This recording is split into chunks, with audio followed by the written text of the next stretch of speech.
విద్యార్థుల జీవితాల్లో వెలుగు ఉన్న జీవితాలకు చీకటి రోజులు తీసుకొచ్చిన రేవంత్ రెడ్డి సర్కార్లో గురుకులాలు ఉంటాయా ఊసిపోతాయా అన్నట్టుగా కొన్ని క్వశ్చన్గా మనకు వినబడతా ఉంది.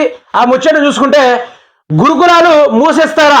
సర్కారు తీరుతో పెరుగుతున్న అవమానాలు, పిల్లల తల్లిదండ్రుల మధ్య దూరం పెరుగుతుంది.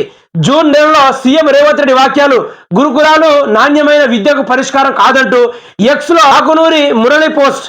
కొద్ది రోజుల క్రితమే సీఎంతో ఆకునూరి ఇతరుల భేటీ. అయితే గతంలో ఉన్నప్పుడు కేసీఆర్ గురుకులాల ద్వారా విద్యార్థులు ఇతర దేశాలకు వెళ్ళి చదువుకోవడానికి అవకాశం వచ్చింది, ఇతర దేశాల్లో జాబులు కొట్టడానికి అవకాశం ఇచ్చింది. ఇతర దేశాల విద్యార్థులతో పోటీ పడడానికి గురుకులాలు ప్రధానంగా తెలంగాణ రాష్ట్రం నుంచి నియమించబడింది. అది గత ప్రభుత్వం ఉన్నప్పుడు. మరి ఈ ప్రభుత్వం వచ్చేటప్పటికి మనం ప్రపంచ దేశాలతో ఢీకొట్టాలంటే ఈ గురుకులాలు మనకు పనికిరావు, మీరు సీదా కార్పొరేట్ స్కూల్లోకి వెళ్ళండి, ఆ కార్పొరేట్ స్కూల్కి వెళ్తే ఆ నుంచి సగం వాటర్ నాకు వస్తుంది, సగం వాటర్ స్కూల్లోకి వెళ్తుంది అన్నట్టుగా రేవంత్ రెడ్డి మాట్లాడిన తీరుపై ఇక ముచ్చట చూసుకుంటే విద్యార్థులకైతే తినడానికి తిండిలో కూడా పురుగులు వస్తూ ఉన్నాయి. విద్యార్థులు సరైన వసతులు లేకపోయింది. ఆ తల్లిదండ్రులు హాస్టల్ వైపుగా రానియకుండా ఆపేస్తా ఉన్న వైనం అయితే మనకు అవపడతా ఉంది. మరి గురుకులాల్లో అసలు ఏం జరుగుతూ ఉంది అనేది ఇంకా పూర్తిసారి తెలుసుకుందాము. పురుగుల బువ్వ కుళ్ళిన కూర, గురుకులాల్లో దారుణ పరిస్థితులు, వరుస ఫుడ్ పాయిజన్ ఘటనలు, కుళ్ళిపోయిన కూరగాయలతో వంటలు, ఓ చోట అన్నంలో రాళ్ళు పురుగులు, పట్టించుకొని అధికారులు, ఆందోళనలో విద్యార్థుల ఇక తల్లిదండ్రులు.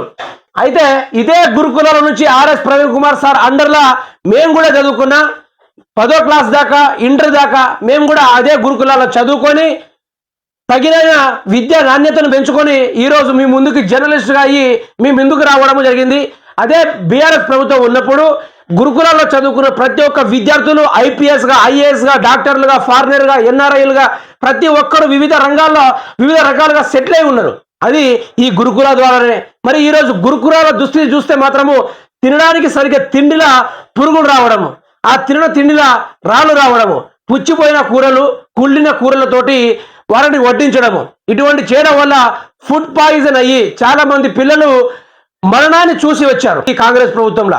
మరి దీనిపైన విద్యాశాఖ మంత్రి రేవంత్ రెడ్డి మూటి కిందనే పెట్టుకున్నాడు ఆ శాఖని. మరి ఇప్పటిదాకా విద్యాశాఖ మంత్రి లేకపోయే రాష్ట్రానికి విద్యార్థుల పనులకు న్యాయం చేయడానికి కానీ, లేకుంటే విద్యార్థులకు ఎటువంటి విద్యను అందిస్తే వాళ్ళు ముందుకు వెళ్తారు, ఇతర దేశ విద్యార్థులకు ఏ విధంగా ఢీకొట్టుకుని ఈ తెలంగాణ రాష్ట్రంలో దేశవ్యాప్తంగా ఏ విధంగా బ్రతుకుతారనే జ్ఞానం నేర్పబడడానికి విద్యాశాఖ మంత్రి వస్తాడా, ఊడిపోతాడా? రేవంత్ రెడ్డి గురుకులను ఉంచాలనుకుంటున్నాడా, లేకుంటే పూర్తిగా తీసేసి పేదల భవిష్యత్తుల పైన దెబ్బ కొట్టాలని చూస్తున్నాడు రేవంత్ రెడ్డి కథ? ఇది మనకు తెలియాల్సిందిగా ఉంది. రేవంత్ రెడ్డి తీరు తీసుకుంటే మాత్రము కార్పొరేట్ స్కూల్కి వెళ్తేనే మనం బాగుపడతాము, లేకుంటే గురుకులాల్లో బాగుపడమన్నట్టుగా రేవంత్ రెడ్డి మాట్లాడుతున్న వైరం అయితే మనందరికీ కనిపిస్తా ఉంది.